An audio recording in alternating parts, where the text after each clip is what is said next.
કેમ છો બધા? મજામાં છો ને?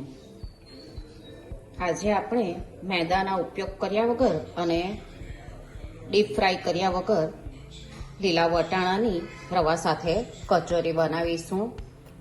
વટાણા રવાની કચોરી એકદમ જ દેખાવમાં પણ સરસ લાગી રહી છે અને સ્વાદમાં તો એટલી જ ટેસ્ટી છે. જો એક ઉપરથી એકદમ જ ક્રિસ્પી છે અને અંદરથી એકદમ જ સોફ્ટ છે. ચાલો આપણે પહેલાં વટાણાને બાફી લઈએ. 1 કપ લીલા વટાણા લીધા છે. તેમાં પાણી ડૂબે તેટલું રાખવાનું. અડધી ચમચી મીઠું, નાની ચમચી ખાંડ. આપણે એને સ્ટીમ કરી દઈએ. આપણા વટાણા બફાય ત્યાં સુધીમાં આપણે એક પેન લઈ લઈશું. તેમાં 2 કપ પાણીમાં 1 ચમચી મીઠું, 1 ચમચી ચીલી ફ્લેક્સ, અડધી ચમચી જીરું અને 1 ચમચી તલ લઈ લઈએ અને 1 ચમચી જેટલા કોથમીર પણ. પાણી ઉકળે એટલે એમાં આપણે રવો ઉમેરી દઈશું. આપણે આ સૂજી લઈ લઈએ. 1 કપ સૂજી છે. આપણી આ કચોરી એકદમ જ અલગ સ્વાદ સાથે બનશે.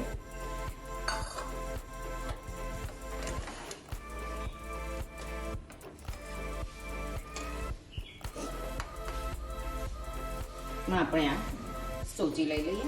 1 કપ સૂજી છે. આપણી આ કચોરી એકદમ જ અલગ સ્વાદ સાથે બનશે.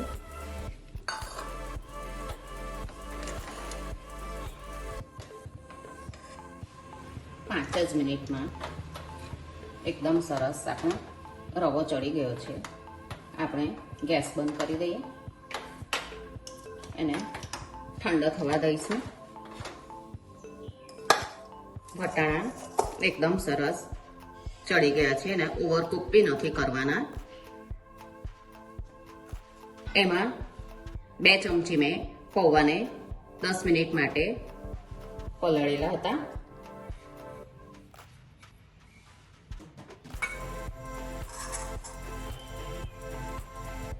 લીલા મરચાંની પેસ્ટ છે 1 ચમચી, લીલું લસણ 1 ચમચી, સૂકું લસણ 1 ચમચી અને આદુની પેસ્ટ છે 1 ચમચી.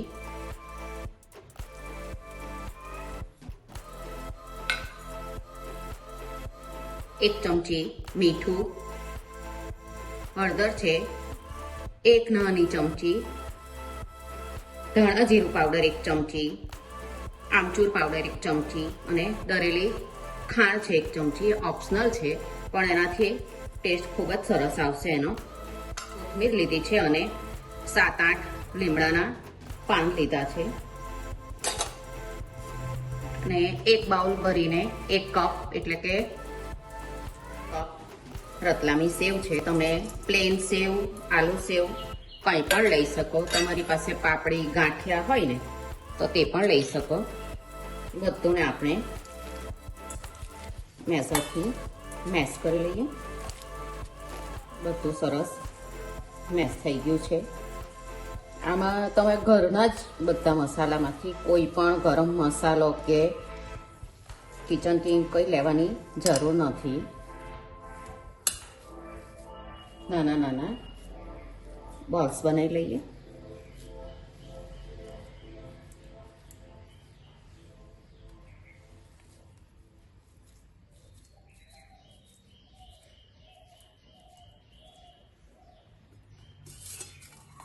બધા આ રીતે નાના નાના બોલ્સ બનાવી લીધા છે.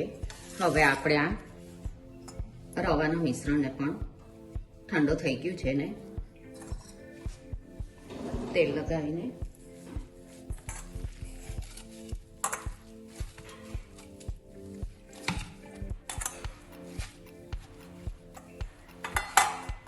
એકદમ સરસ આપણો ડો બંધાઈ ગયો છે. હવે આપણે કચોરી ભરી લઈએ. આમાંથી તેલવાળો હાથ કરી લીધો છે મેં, અને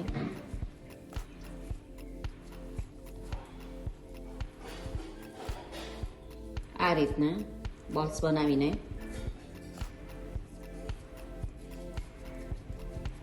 આપણે આ વટાણાનું ફિલિંગ ભરી લઈએ.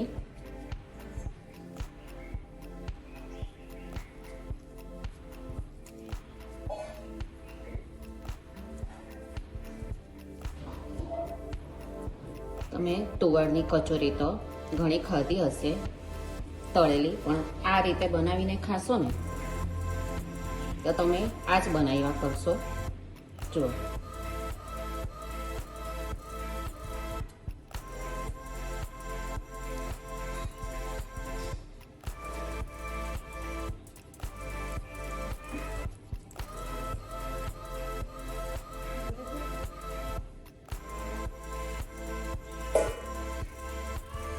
આ રીતે બધી જ કચોરી આપણે ભરી લઈએ. મેં લીલો મસાલો થોડો ઓછો નાખ્યો, કારણ કે મેં રતલામી સેવ નાખી હતી. તમે મસાલાનું પ્રમાણ તમારે જોઈએ તે પ્રમાણે વધારે ઓછું કરવાનું. તમે આ રીતે બનાવીને ફ્રીજમાં રાખી શકો. તમે કોઈ મહેમાન આવે તો 2-3 દિવસ સુધી આ કચોરી ફ્રીજમાં એકદમ સારી રહી છે.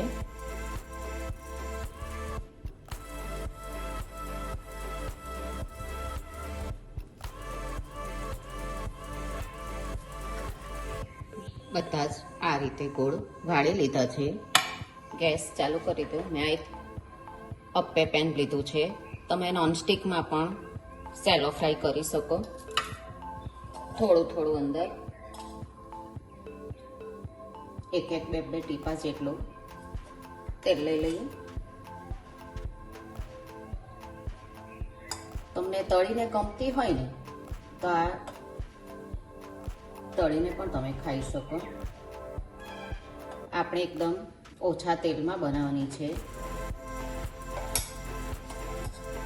હવે અંદર મૂકી દઈએ.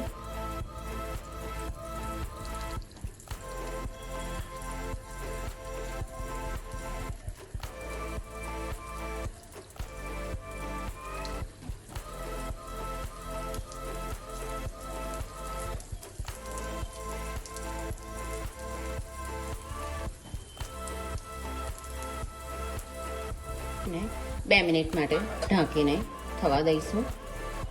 પછી ફેરવી લઈએ. મીડિયમ જ રાખવાની છે. ફેરવી લઈએ આપણે.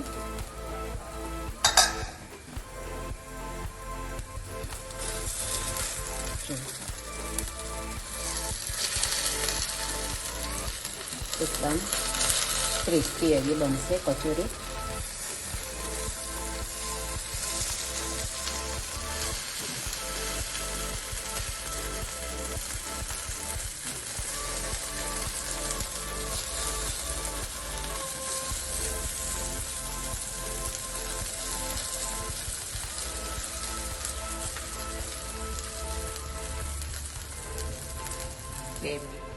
જુઓ, બધી કચોરી આપણી બની ગઈ છે.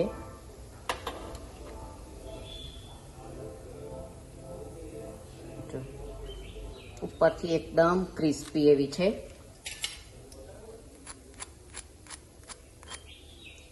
અંદરથી એટલી સોફ્ટ બનશે આ કચોરી. કચોરી બનીને તૈયાર છે. તેને મેં ધાણા લસણની ચટણી સાથે સર્વ કર્યું છે. તમે ટમેટો કેચઅપ કે ચા સાથે પણ એને ખાઈ શકો. એકદમ જ સ્વાદમાં સરસ છે અને એકદમ ઓછા સામગ્રીમાંથી આ બની જાય છે. આપણે મેદાનો ઉપયોગ પણ નથી કર્યો અને તેલનો પણ એટલો ઉપયોગ નથી કર્યો.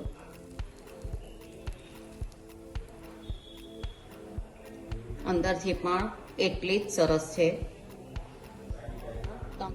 આ રીતે બનાવજો અને બનાવીને મને કહેજો કે તમને આ કચોરી કેવી લાગી. આપણે પાછા મળીશું બીજી રેસીપી સાથે. આવજો.